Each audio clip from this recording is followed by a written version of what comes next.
about your long-term goals? You're a young driver. You've got plenty more time left to go in your race career. What's the ultimate plan A? Where do you want to be in a few years' time?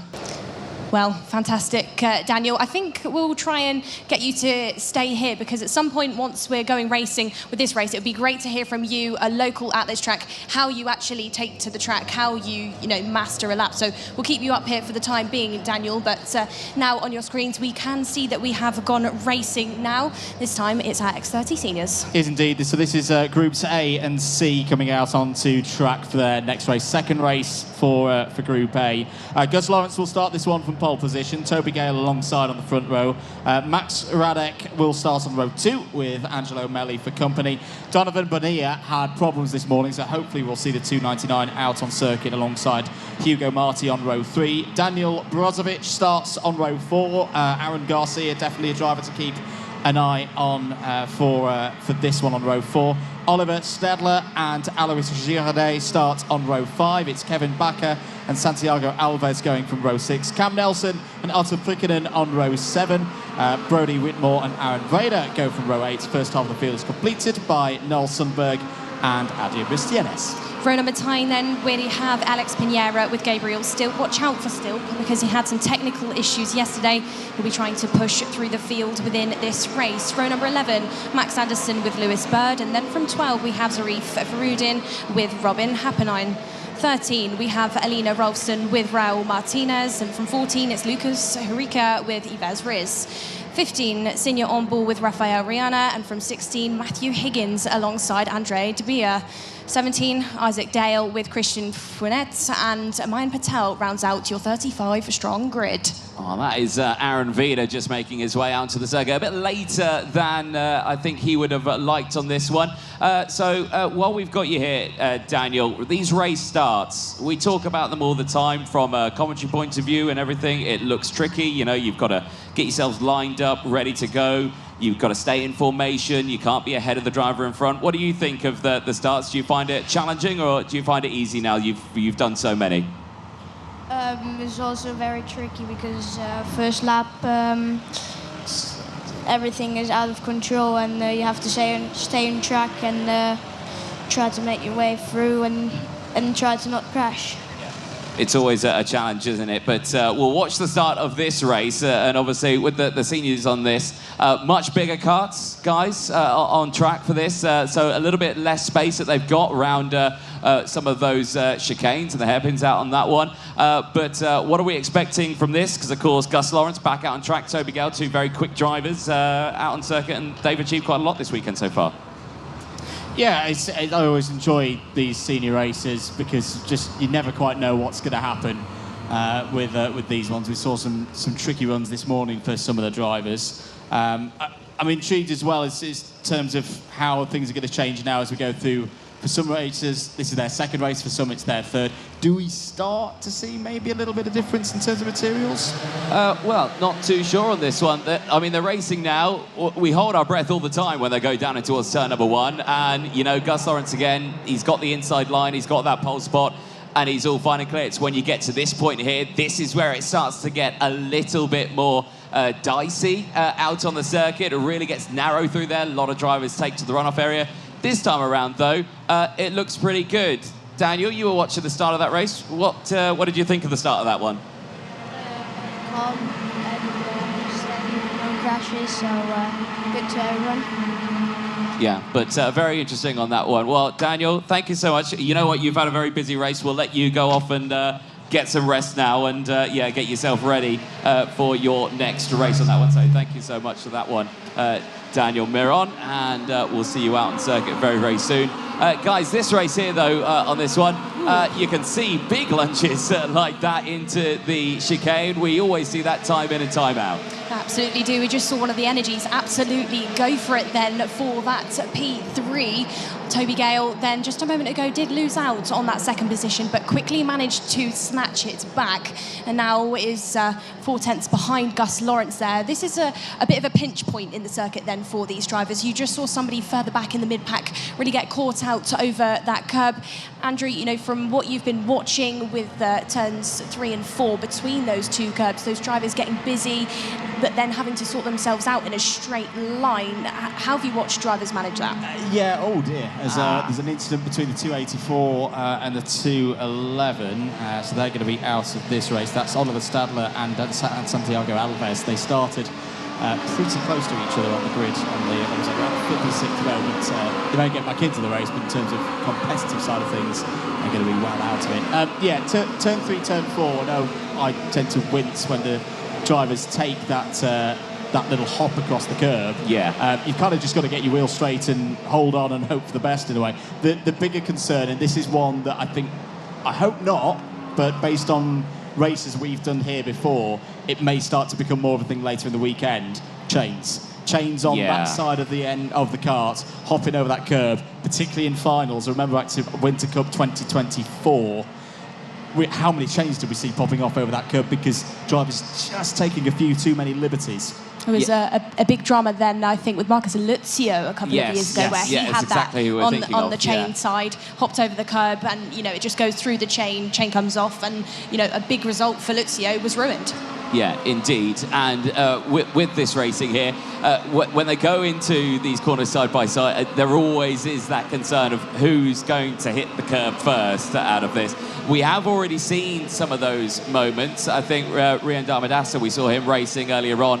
Again, I'm not sure what happened to him, but he came out of the turn 15 or turn 14 onto that back straight, and then it just ground to a halt. It looked like a chain, but I don't think it was on that one. Just keeping my eye on this battle now, then, Anthony, just under 3/10 now split up Gus Lawrence and Toby Gale. Gale was on a charge there in P2. It was about half a second just a moment ago. Now he's really chasing up to the back bumper, so it's currently, an OTK product compared to the Birrell. The Birrell looking exceptionally strong in the senior class. We've had not just Toby be quick on that, but also, the other drivers around him, his teammates as well. Here he goes then out towards the chicane section, now glued to the back bumper of Gus, down in towards turn number 1. This is a hot spot for overtakes, and does just that down the inside, clean as you like with the run from the final corner.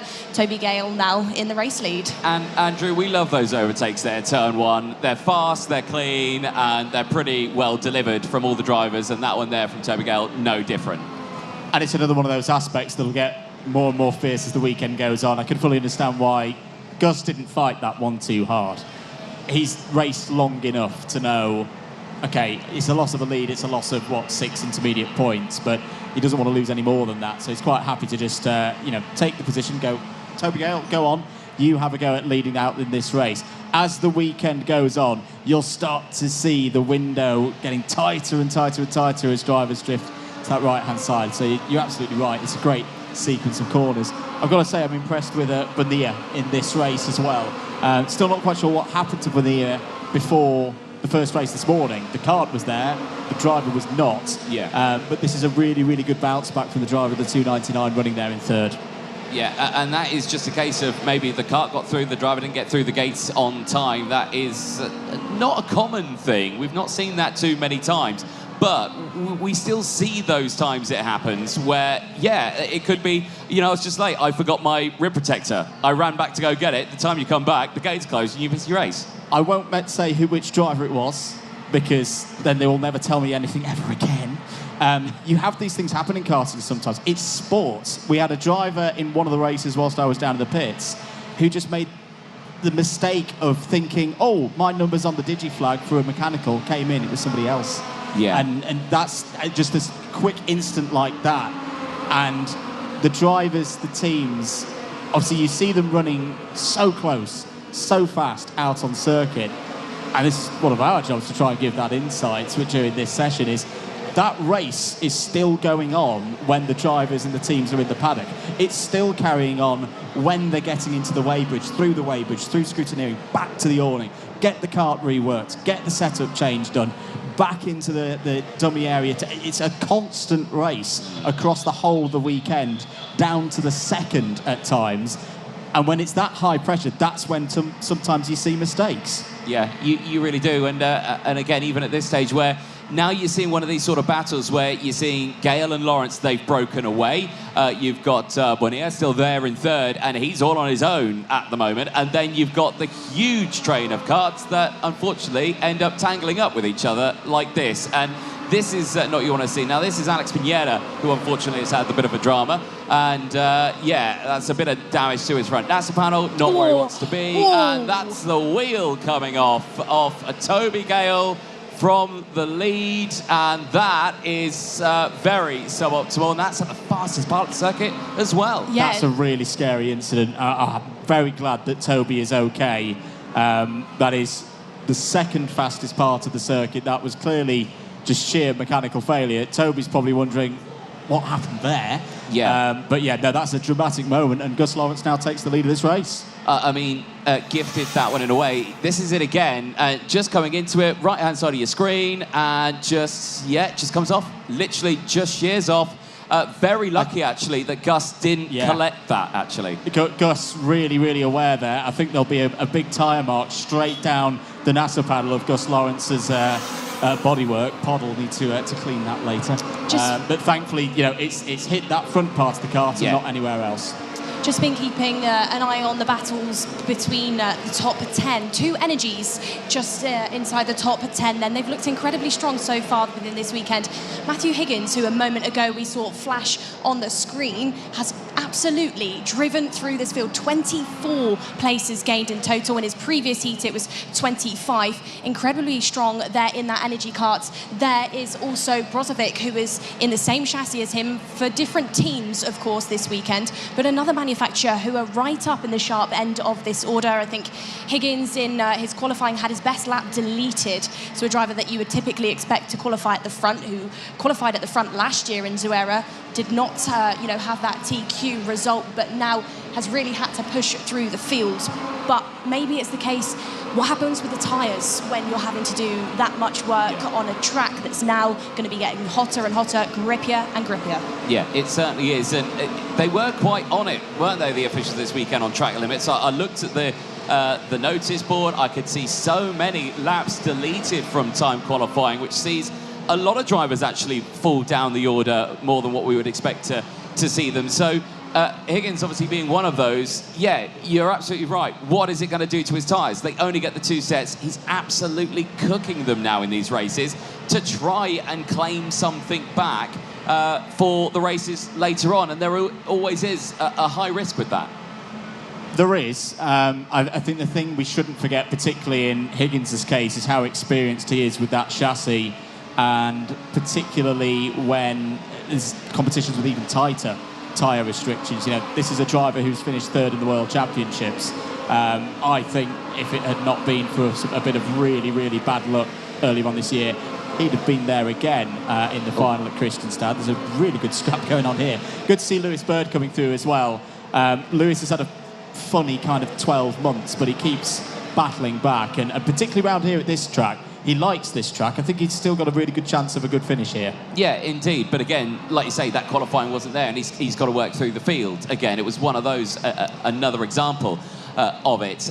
We just saw there the Achilles heel of, I think, many a driver here this weekend. That final chicane, Gabe still missing out on that one again, just missing the braking zone, going over the runoff there. And again, super difficult turn. It has been relayed as well. There's new tarmac there. I think in previous weekends there was a bit of drama with some really good sticky tyres. And they were like, we're going to have to relay this. And they did a brilliant job. They did relay it in time for this. It brings out a new run for it. Gus Lawrence, though, taking the win. Big gap there, Andrew. Nearly 4 seconds. This is what you expect to see from Gus. We said earlier, Gus out of the kart is a very well-mannered chap. But reading his body language, he really wants this week. And one of the reasons I think that may be, you know, he doesn't have to tell us whether this is true or not, him losing his British national title for the first time in 3 years to Freddie Lloyd. He fought tooth and nail to keep it. But a racer of Gus's level, a racer of Gus's experience, that will have hurt. That will have really, really hurt the fact that next year when he goes back to Britain, that he's not going to have that number 1 plate. But if he can go back and say, okay, I didn't win my national championship this year, but I won Miami Warrior final, and I'm the planet's best X30 senior driver. I've raced at home, I've raced in America, I've raced now in Europe as well. That would be a real feather in his cap, and I think would probably more than make up for the loss that he had back in the autumn. No, indeed. And the chances of us seeing Gus Lawrence, Freddie Lloyd, row 1 lockout for a final, that would be great. You know, would be one of those great things. But like you say, we've got to wait and see because there's so many talented drivers from all over the world here. Absolutely is, but it's quite interesting actually. You know, back home in the UK, they have fought, you know, so hard against each other all year, but they're also really good friends off of the circuit. So that's a story to absolutely keep an eye out for as this weekend progresses. That concludes then your provisional results for that Senior X30 qualifying heat A versus C.